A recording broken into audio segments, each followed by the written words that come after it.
All right, I'd like to start with a question. How many presentations have you sat through the last year? Many, many, many. I always say we're surrounded by a lot of presentation diarrhea. Now, I would like to ask you a second question.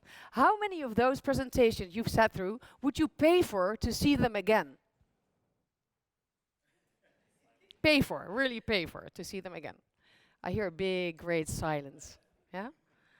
That's quite shocking, right? I mean, we present all the time and we have great ideas and some of it is really smart talk, but in the end, the outcome is really low. Your impact is zero. During the last 3 million years, our brains have developed in 3 phases. The first phase of the brain was developed, it's called the limbic brain. Anyone knows anything about brains here? No? The limbic brain is really old. It's the oldest part of our brain, and it's really focused on danger. You remember when they were in the old age as a Neanderthaler, they're seeing a tiger, should I fight it or flight? That's the kind of reaction this limbic brain is really good at. And it can only form really small concepts and ideas. It's not really smart. Yeah? But then you have the middle brain. That developed a little bit later, and it gives meaning to social contexts and social situations. And thirdly, the third phase of brain development, that's the newest, the most modern part of our brain, is called the neocortex. And it's really smart. You know, this is the problem-solving part of the brain that can develop great ideas and put them into language and present them. So this is the history of our brain. So let me tell you something about how this doesn't work the way we pitch at the moment. So this is you. You're trying to pitch an idea to your audience, right? What you're doing is you're pitching from your neocortex. That's the smart part of your brain that can develop really complex ideas and also interpret those ideas. But what research has shown us is that all information has to go through the limbic brain of the listener. Remember, that's the really old part of the brain that's really lazy and not so smart.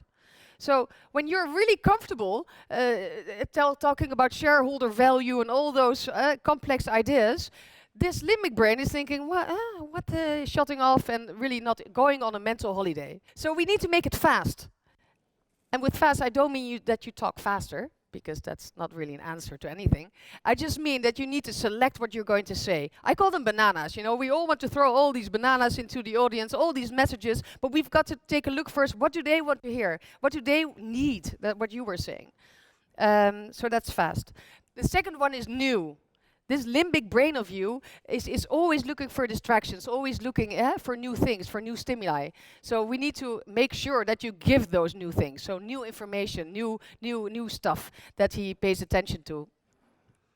The third one is simple. It's so easy to make things complex, and it's so difficult to make things simple. So I'm hoping you will spend extra time to make it to go easy on your audience and the limbic brain. Concrete. I always say, okay, let me ask you something. Can you please imagine a watermelon? Pop, pop, pop, pop. I see all these watermelons, and they're quite alike, right? Because watermelon is a watermelon, it's not gold. So I see all these watermelons. But when I ask you to think of shareholder value, I see, a lot of questions mark. You cannot translate that into an image. It's very difficult, right? So that's what I mean with concrete. Make it really concrete. You've got to show them how much are you going to grow. 20%? Not we're going to grow a lot. It has to be really simple and easy to interpret for the audience. Otherwise, you will lose them. And the last one is strong contrast. So the limbic brain wants you to differentiate. It wants strong, the big picture. It needs black and white answers and questions. Give that to the limbic brain. This is a really important one for me. This is called power play. So the person sitting opposite from you is more primitive than you think. They're just human beings, and they are influenced in ways you don't even know. But there's 3 social processes that are taking place when you're talking to them. I'm going to show them to you. So who of you has ever been in love with the most popular girl or boy in school and never been able to get him, her? Yeah, I'm speaking from personal experience. Yeah? So yeah, statistically, I should be seeing a lot more hands here. That means you all married your high school sweethearts. No, yeah, statistically it's not true. Usually you don't get that grand finale with whatever. But that's my own trauma. Yeah, maybe, that could be. So people want what they can't have, right?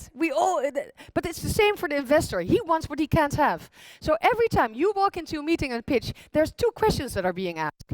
Who has the most status and who's the most needy? And what do you think you guys are? Do you think you're needy or do you have a lot of status? No, no, you're needy. Yeah, you're needy. You want money, right? Yeah. So you've got to, in some way, show them that you're not needy. How do you think you can do that? How do you gain more status during your pitch? Yeah, this is the only one trait that CEOs and executive managers have in common. They're all, yeah, if you're not inspired yourself, how can you inspire others? So you've got to portray your passion. If you don't have passion, hire somebody that does have passion because that will work much better. We need to portray it. Do you agree with that?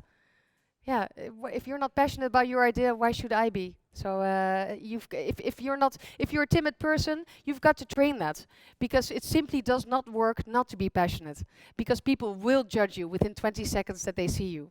So keep that in mind.